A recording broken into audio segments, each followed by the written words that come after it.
Oh, you started it. It's running. Close. I'm not starting. Hey everybody, Sarah at Nova Motorcycles. This week, well, we're standing in front of our completed wall. Last week we had a uncompleted wall, or was that was last week, was it not? We've got the construction done, we've got the painting done. We have 2 motorcycles in it. There will be more, but we have 2 up temporarily just to kind of hold the spots. And we're pretty happy with how it turned out. Really divides the space, looks good, and you know, nothing like having a motorcycle up in the air where you can really get up and close and personal with it. So this one in particular over here, this is our 1946 Royal Enfield, the G350. It's a 350cc single cylinder. This is from the original English Royal Enfield company. I know a lot of you are familiar with the Indian-made Royal Enfields that are really popular now.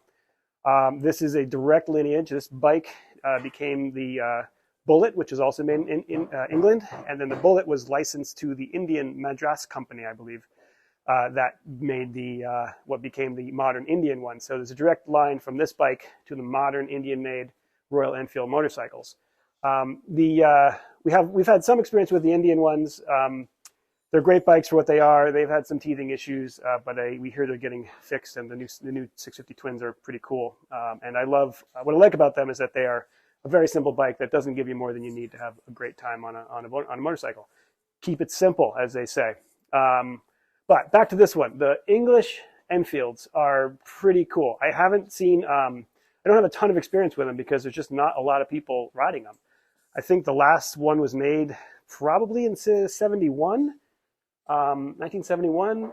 That might even be a little bit late. That might have even been 67, 68 was the last few years of them. A couple years ago, we did a rebuild on a 750 Interceptor, a parallel twin, which is where the new 650 Interceptor gets its name. And I was really blown away by how nice the bike was designed. It was miles ahead of a contemporary BSA or Triumph, and maybe even a little better thought out than your average Norton, more something along the lines of a Velocette or a Matchless, just really well made for its time and really well thought out. And then anyway, let's go back to this one. We pulled this out of a basement. We bought some guy's haul of bikes out of his basement, coincidentally in Enfield, Connecticut. There's actually a story about this on our website. If you go to our website, look at our blog, we've talked about it. And we bought it and we kept it. We finally got it going a few years ago. It runs. We've ridden it around. It needs some transmission work still to really be perfect. Our goal with it is just to kind of take it out and play with it every so often. So we're kind of not in a hurry on any of it. We're happy that it runs. You know, it's kind of period for. I mean, it has a lot of the same styling and design things of its period, mid 40s. Still a hardtail rear suspension. You know, a single cylinder was kind of the norm for English bikes at that point. These were used in the military, the English Army, and they were used as just general get-around bikes. And it's, you know, not a lot that stands it out from other bikes of its time, BSA, etc. I do want to point out one thing. This does have it stand out from the other bikes of its time. It's a really cool thing about Enfields, the English-made Enfields. It's a neutral finder. Whatever gear you're in, if you hit this when you're coming to a stop, pops it right back to neutral. Kind of unnecessary if you know what if you need what you're doing. And motorcycles, you're typically racing through the gears anyway. But I just think it's pretty darn neat. So I always like that about Enfields. So moving on to the Enfields, the waters get murkier and weirder. At one point, the Indian Motorcycle Company, the famous Indian from Springfield, Massachusetts, when they closed their doors, they started buying Royal Enfields and badging them as Indians. So this bike we see before us here is a 1959 Indian, I'm putting that in quotes, 500 parallel twin. And it's here for a resurrection. I'm not doing a full restoration on it. But this is essentially, for all intents and purposes, 100% English-made Royal Enfield 500 twin. And they just called it an Indian. They put an Indian badge on the tank and sold it as an Indian. They did that for a few years, and then they moved on because I think the Indian company at that point was really suffering, and they just closed their doors fully. Started licensing the names to mini bikes and other stuff, and it got worse from there. But these are great bikes. They're not Indians by any means, but they are great Enfields. And yeah, so into the engine room, we have the motor to that. which is going to be a lot of fun. Story on this bike was it sat in the desert. I forget if it was Arizona or New Mexico, but it sat in the desert for 20 or 30 years in a garage, which is bad that it sat that long, but it's great that it was in the desert because it's really dry. The gas tank is beautiful on the inside. The frame is pretty good. The wheels aren't rusted beyond normal, 60-year-old patina. 70-year-old patina at this point, huh? And the engine was stuck, but nothing. It actually unstuck pretty quickly.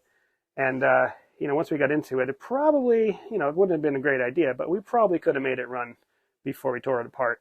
But it's always good to be safe. So we've got this thing torn down on the top end, and we'll go split the bottom end, rebuild the crankshaft, go through the transmission, etc. And it should be a pretty good runner. Another cool thing about Royal Enfields, on the twins anyway, actually, anyway, we'll stick with the twins. All right, here's your neutral finder once again. Love that thing. The oil tank was actually part of the engine casting. So, modern machines typically from the 60s on are wet-sump motors, means that the oil is kept in the engine, pumped around, and it literally sits right underneath the crankshaft as you're driving.